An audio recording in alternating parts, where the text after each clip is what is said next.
So with superhero media becoming quite the mainstay of drawn-out genres at this point, it only makes sense that we are now entering an era of superhero dissection and satire. Logan, The Boys, Brightburn, all of these were conceived with a desire to just dig a little deeper into the concept of a world with superpowered individuals. Even though there are varying levels of both technique and also quality to these various pieces of superhero subversion, there is one thing that all of them have in common: a realistic approach to the violence and destructive power of these characters. Similar to animated movies, the superhero genre has been more or less typecasted over the years as a strictly child-friendly form of entertainment. And while there's nothing particularly wrong with this, a lot of these movies were really missing a distinct building of tension and realism. A distinct building of tension and realism that is prominently displayed in Invincible. Considering how the violence is an essential and fundamental aspect to the story of Invincible, I thought it'd be fun to dig into what makes it so impactful from a storytelling perspective as well as a visual standpoint, especially considering how 90% of the animation budget seemed to go straight into the blood and gore effects. It only seems appropriate to talk about this quality to the story that was emphasized by even the animators. At the time of making this video, I've only got the first season to work off of, but to be fair, it's plenty in terms of violence. And of course, I'm basically going to be spoiling the entire first season, so if you're wanting to get the full experience of this show, I would highly recommend watching the whole thing through. So without further ado, let's talk about the majorly impactful and brutal violence of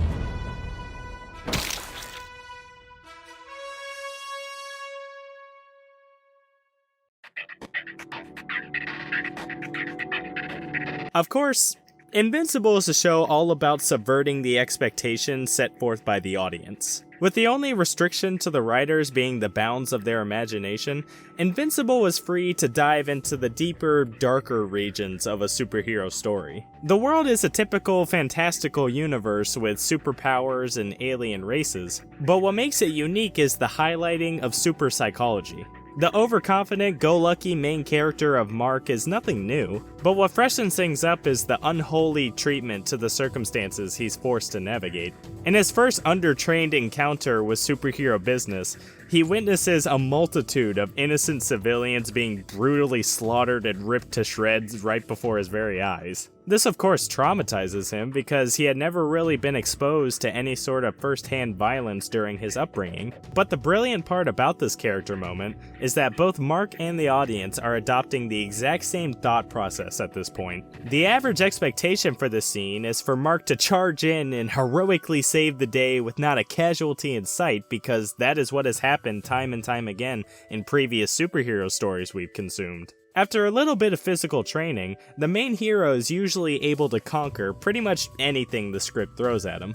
At least this is what Mark thought to himself, but with the shocking exposure to the bloody stakes of this universe, he freezes without knowing what to do with himself, subverting the expectations of both himself and the superhero fan and all of us blindly cheering him on, perfectly helping us to humanize him within this bleak and depressing world that's been presented to us. Humanization that perfectly clashes with the dehumanization of his superpowered father. The unfortunately vicious occupation of superheroing proves to have the entirely opposite effect on Mark's father. Considering how he was raised and molded by an environment filled with violence and death, it makes sense how he could be massively jaded to any sort of harm caused to the human race. So much so that he is able to murder thousands of life forms without even breaking a sweat, making this character terrifying and almost unpredictable because of how we're not used to a super being this unhinged. And this is where the exposure of violence comes to aid the climactic finale.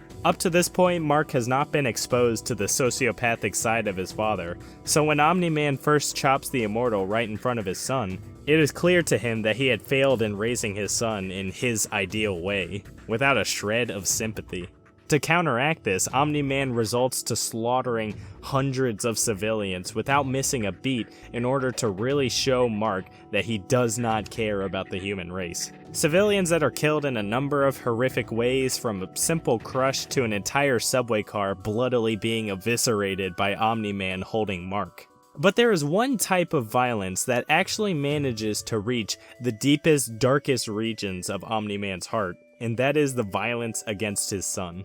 A flashback with Debbie and Omni-Man talking informs us of a lesson about jaded and cynical parents becoming more down to earth because of their kids. And this lesson does come to fruition for Omni-Man, but not in the typical way that Debbie was trying to imply here. Omni-Man went this entire series without batting an eye, pulling a punch, or even flinching at the most grotesque and outrageous actions. But when it comes time to finish off his son, he can't do it.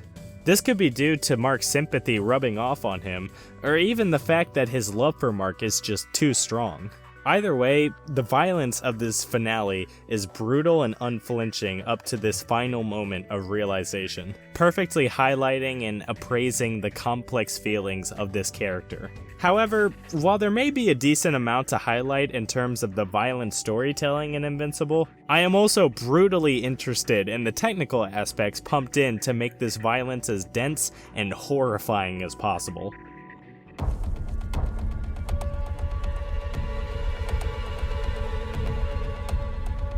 Throughout many of the movies cowled under the superhero genre, even the ones I enjoy, there's a certain cliche with the way that violence is portrayed a lot of the time. Characters are often killed in comically inaccurate ways. X-Men Apocalypse literally showing people being crushed, as well as the throat slit from near the end of Black Panther. Many of these scenes are missing the much-needed grit and ferociousness that could be stoked by even a simple blood splatter. We have been conditioned as human beings to give a large amount of value to the blood circulating in our bodies, so when we see that blood being violently ripped from its point of origin, there is a natural uneasiness that usually follows. But since most superhero movies have opted to shoot for a PG-13 rating to reach as large of an audience as possible, you usually don't manage to get to that level of tension as easily. Invincible, on the other hand, has absolutely no problem with treating human beings for what they truly are, walking blood bags. Not to mention the fact that the blood and gore effects are incredibly detailed throughout the entire series. Every single punch has some sprinkle or burst of red Kool-Aid splashed in a very fluid and natural way. The lighter the hit is, the lesser the blood expulsion, and the heavier the hit is, the more gallons of blood that will be removed from whatever poor target the hit was directed to. When the show wants to emphasize the impact of a hit, it makes sure to intricately place a wave of blood larger than any other impact on the show, along with the velocity of the blood also being cranked up anytime the impact of said hit is cranked up.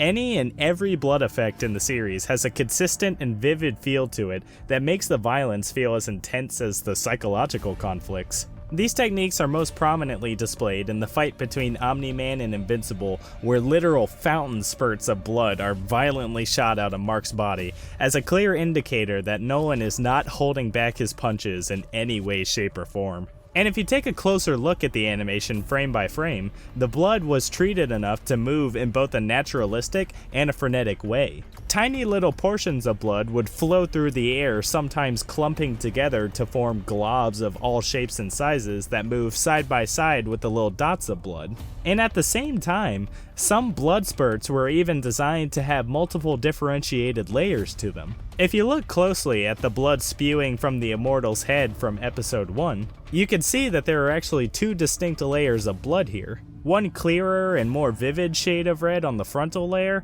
and one undersaturated, more out of focus spurt of blood on the back layer. Now of course, this type of detail would never be directly picked up unless you're as pretentious as me moving the animation frame by frame. But in motion, this attention to detail works to make the violence as mad and unnatural as possible. The fact that blood actually exists in this world not only shocks the superhero fan within me, but it's also a perfect technique for emphasizing the chaos and trepidation impacting the characters, and even emphasizing the cruel and unsympathetic traits of some characters. But it's not just the blood that manages to evoke such intense reactions out of me, because there's also a plethora of other techniques that make every superpowered punch as heavy and meaty as possible.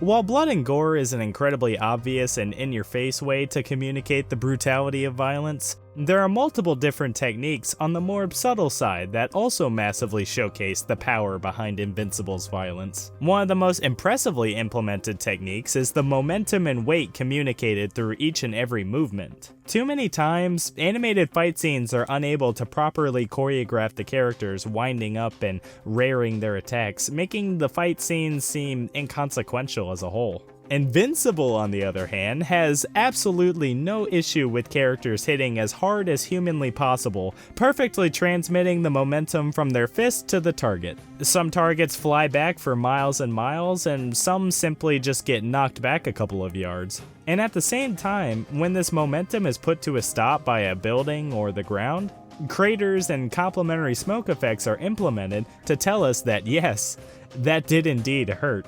Almost everything is accounted for in terms of the actual physics of a fight within Invincible, and that's a difficult thing to achieve in animation. However, there are also some techniques outside of the film's universe that manage to crank up the violence tenfold as well. And one of those techniques is the Tourettic habit of the camera going into a mad fit every time an impact is witnessed. Pretty much every time an impact with a lot of force is performed, there's a short burst of camera shake that pretty violently shakes the frame all in all. And hoo boy, does this sure help to emphasize the chaotic nature of each and every hit. I would know this because I am an incredibly original YouTuber that uses the screen shake to very cleverly emphasize the chaos in my videos. But that's besides the point.